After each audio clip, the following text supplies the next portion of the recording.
Why my generation can't afford to live. The Great American Scam. Let's talk about the American dream. You know, the one where you work hard, buy a house, raise a family, and retire comfortably? Yeah, turns out that was actually just a limited time offer for our predecessors. Because for Millennials and Gen Z, the new American dream is just trying to survive. We were told that if we worked hard, got an education, and followed the rules, we would thrive with white picket fences and nuclear families. But reality is often far different from our expectations. Today, the cost of rent, food, healthcare, and education has skyrocketed to heights that would put the Great Depression to shame, while wages have barely budged.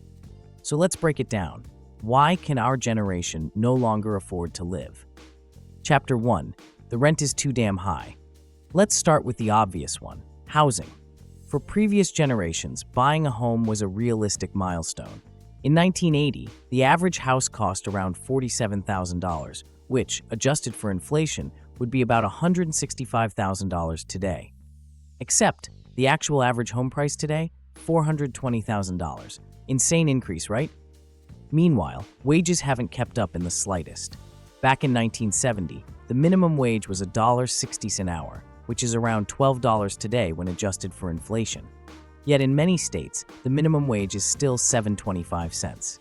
That means homeownership has gone from a milestone to a luxury few can achieve. And renting? Well, in 2000, the median rent in the US was $602 per month. Now it's over $2,000 in major cities. That means half your paycheck, if not more, is going straight to the bare minimum of keeping a roof over your head. But hey, at least there's avocado toast and Starbucks to keep us distracted, right? Chapter 2. The Student Loan Trap. Ah yes, the infamous student debt crisis, because apparently, knowledge comes at a premium price. Our parents went to college for the price of a used car. We're going for the price of a mortgage. The average student loan borrower now graduates with $30,000 to $40,000 in debt, sometimes even more. And yet, wages haven't adjusted to compensate. The median salary for college graduates has barely increased since 2000, meaning we're paying exponentially more for degrees that no longer guarantee financial stability. These days, a degree isn't a golden ticket, it's just the bare minimum. If you don't have 30 years of experience by the time you're 25, you're out of luck. And that's if you can even find a real job posting among all the ghost listings companies use to inflate their budgets.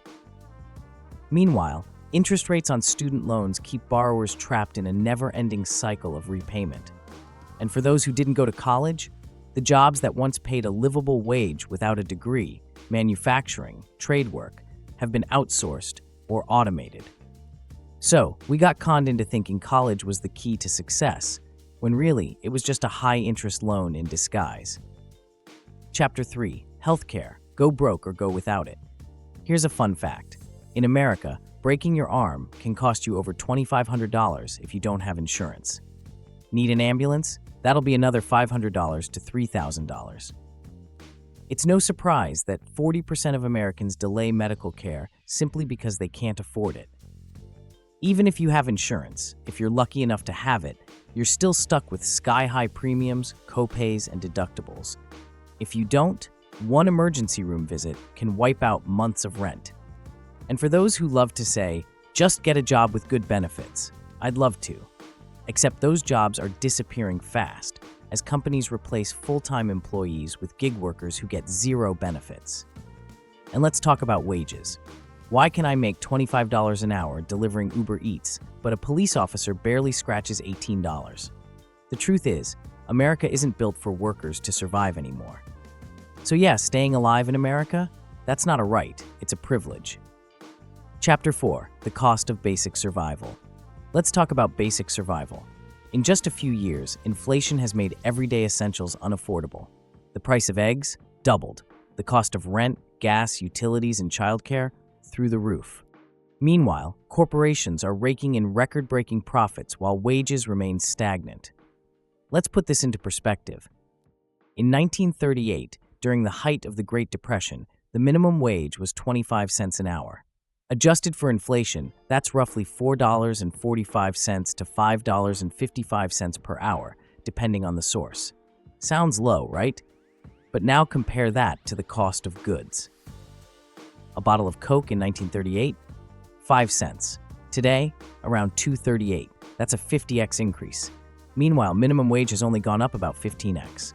So, why is it that corporations can inflate the cost of everything, yet workers asking for a livable wage are told they're entitled? Every time someone says, "No one wants to work anymore," what they really mean is, no one wants to work for poverty wages anymore. And somehow, every time we demand fair pay, we're met with eye rolls from the same generation that bought houses for $40,000. Chapter 5. The Just Work Harder Myth. If working hard was all it took, our generation would be thriving. But the truth is, the system is broken. The real rich people are rich because they have developed systems that make money without the extra effort put in. We work longer hours than previous generations, yet we own less, save less, and have less economic security.